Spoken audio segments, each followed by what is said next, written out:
Chapitre 259, le nid du ciel Yon-Yolkaf était déconcerté par les événements qui se déroulaient devant lui. La ville natale d'Yon, Kameru, était encore connue pour sa production de soie, une spécialité régionale.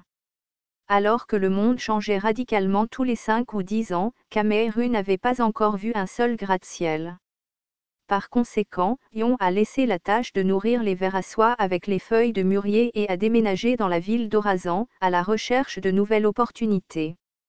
La sériciculture était toujours une activité rentable, car le boom de l'industrie de la mode avait fait de la soie un produit de luxe, malgré l'avènement du polyester et du moins fabriqué en usine. Tissu. Les parents d'Yon avaient espéré qu'ils poursuivraient l'entreprise familiale, mais ils n'ont pas opposé d'objection lorsqu'Yon a exprimé son désir d'étudier. Ils ont même soutenu Yon. C'est une joie que vous vous intéressiez à un domaine noble comme l'astronomie. Bien que dans le passé, le star-catcher. Bien sûr, Yon, étant laïque, n'était pas entièrement satisfait d'une telle forme de soutien. Yon voulait étudier la science pour prouver que le monde n'avait pas besoin de Dieu, et surtout pas de pouvoirs anciens comme la magie. Yon pensait que même si le Panthéon et le ciel nocturne avaient influencé de manière significative la science et la technologie, les représentations pieuses et romancées des dieux n'aidaient pas à la révélation de vérités scientifiques claires. En arrivant dans la ville d'Orazan, sans réflexion sur elle-même, Yon fut stupéfait.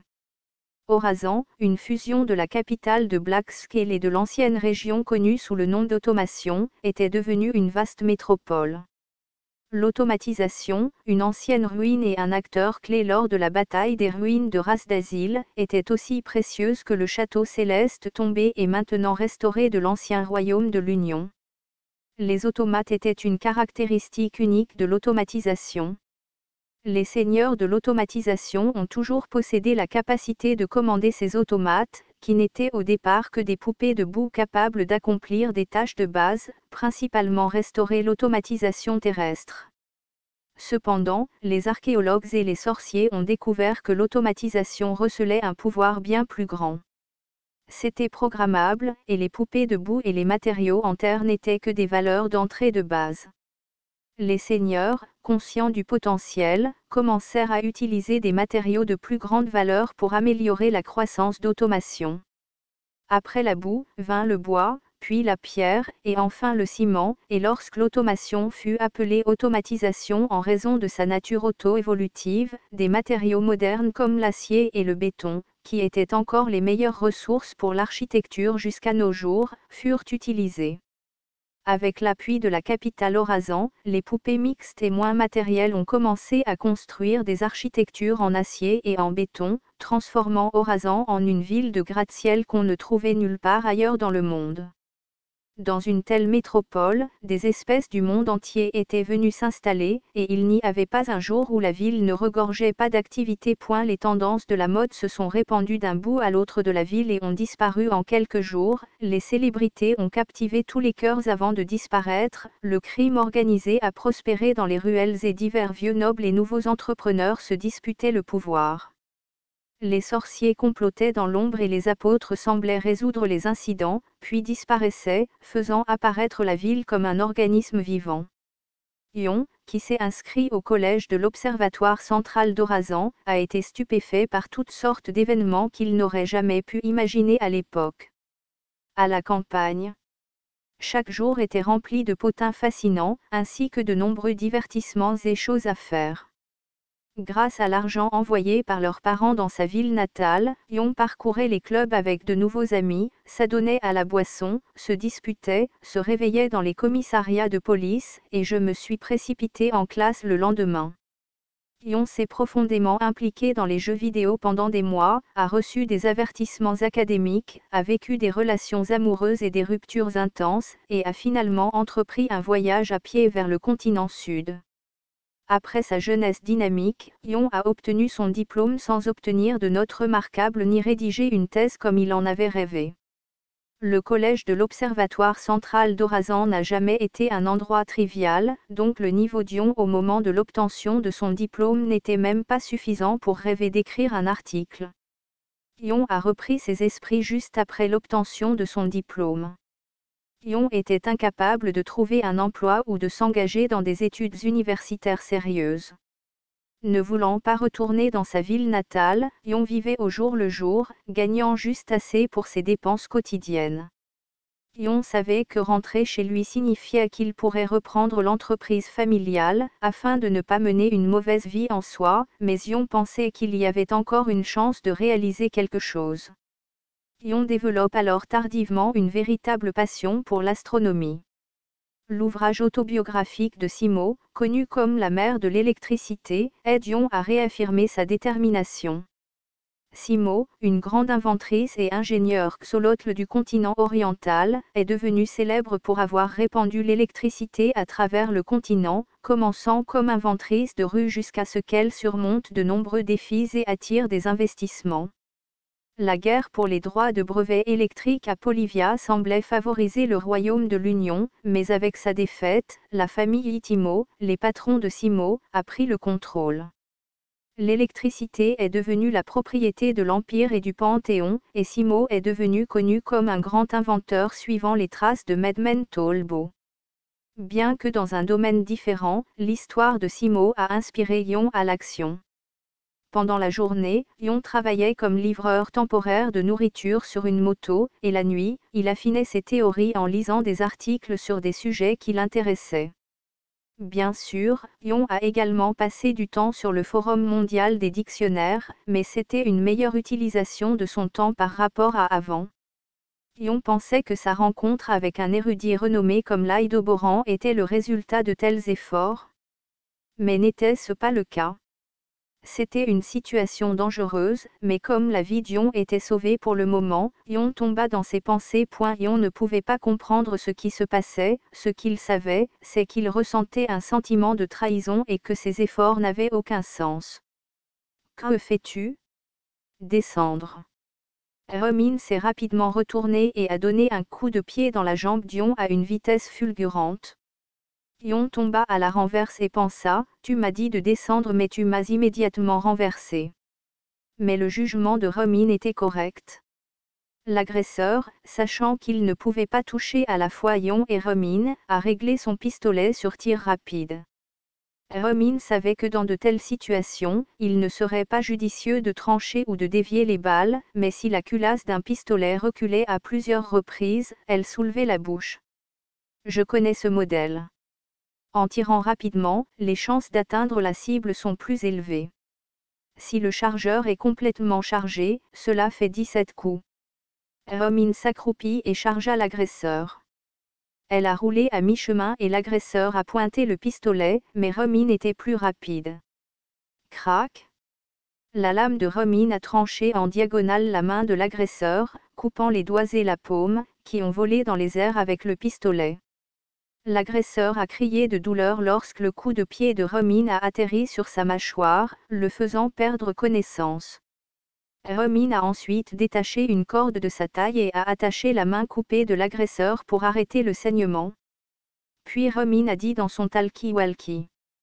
Situation terminée. Yon, bégayant, demanda. Qui es-tu? Vivez à juste titre. Pardon?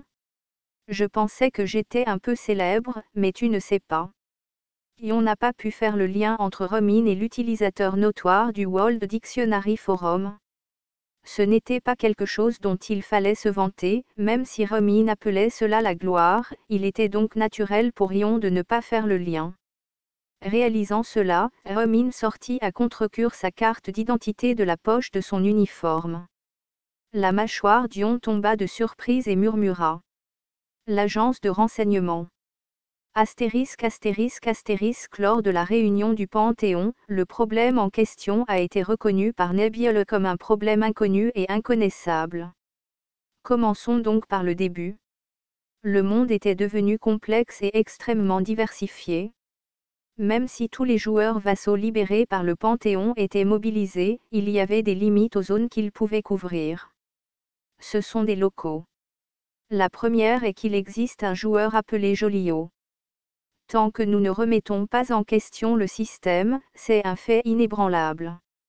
Alors que le jeu et ses règles étaient bousculés par l'apparition d'un joueur inexistant que l'on pouvait qualifier de dieu maléfique, il était difficile de dire que le système, fondement du jeu, était défaillant. Si le système était fiable, alors le joueur, Svink, appelé Jolio par souci de simplicité, existait certainement. La deuxième prémisse est qu'une dieu maléfique vient toujours avec une nouvelle espèce. Dans le cas du Jolou-bi du troisième continent, du Bouel du premier continent et du Chamois-chat de l'océan austral, les dieux maléfiques apparus jusqu'à présent étaient toujours venus avec une nouvelle espèce. Ce n'était pas une règle absolue, mais sans ce principe, retrouver Jolio serait trop difficile. Abandonner ce principe impliquait la recherche d'une nouvelle méthodologie, donc pour l'instant, ce principe devait être maintenu. La troisième hypothèse est que malgré des recherches partout dans le monde, nous n'avons toujours pas trouvé l'espèce de Jolio. Les recherches sur de nouvelles espèces se sont poursuivies. Des groupes d'explorateurs ont fouillé des zones qui n'avaient pas encore été explorées à fond. Cependant, il y a encore des décennies, il n'existait pratiquement aucune terre sur laquelle les gens n'avaient pas mis les pieds. Le Panthéon avait convenu qu'il serait difficile de trouver d'autres reliques anciennes de ce type, à la recherche de moyens de libérer les joueurs de leurs vassaux. À cela, la sagesse a répondu. Nébuleuse, si nous acceptons toutes ces prémices, que Jolio existe, que les espèces de Jolio existent et qu'elles n'ont pas été découvertes sur toutes les terres observables, alors la conclusion est simple. Merci pour la réponse rapide comme toujours.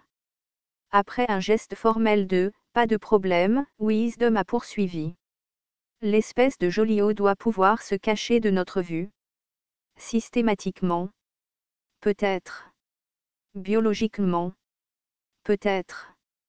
La sagesse réfléchit un instant puis marmonna. Ils auraient peut-être dépassé ce que nous considérons comme une espèce. L'imagination est nécessaire ici. L'affaire était désormais confiée aux 23 joueurs, à l'éclusion de Nebula et Wisdom, densément entassés dans la première salle de conférence.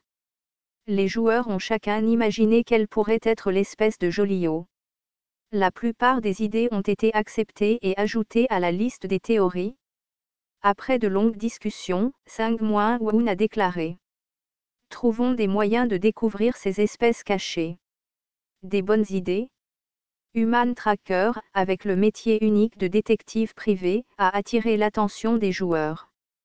Cependant, leur réticence et leur préférence pour la solitude ont fait que révéler leur profession pour la première fois n'a pas fait beaucoup de bruit par la suite. Human Tracker a commencé à parler doucement. Il était une fois une application de chat vendue qui prétendait offrir une sécurité totale. Elle ne pouvait pas être installée sur les smartphones officiellement achetés, mais uniquement sur ceux vendus au marché noir par le fabricant de l'application. L'utilisation de l'application ne laissant aucune trace sur le serveur, de nombreux criminels tels que les trafiquants de drogue, les trafiquants d'êtres humains et les trafiquants d'armes illégaux ont payé des frais élevés pour l'utiliser. L'application a été vendue pendant environ 2 ans et son fabricant a réalisé un bénéfice considérable.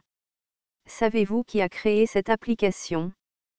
Comme la question était posée d'une manière qui montrait clairement qu'une réponse n'était pas souhaitée, ou peut-être parce que Human Tracker pensait que personne ne le savait, ils ont continué. Le fabricant était Interpol. La police menant des enquêtes coopératives internationales avait créé et vendu cette application pour smartphone, conduisant à l'arrestation de nombreux criminels avec des preuves claires. Comprenez-vous la leçon de cette histoire? Sang-Moin-Woon. J'aime ça. Il a ensuite projeté un écran.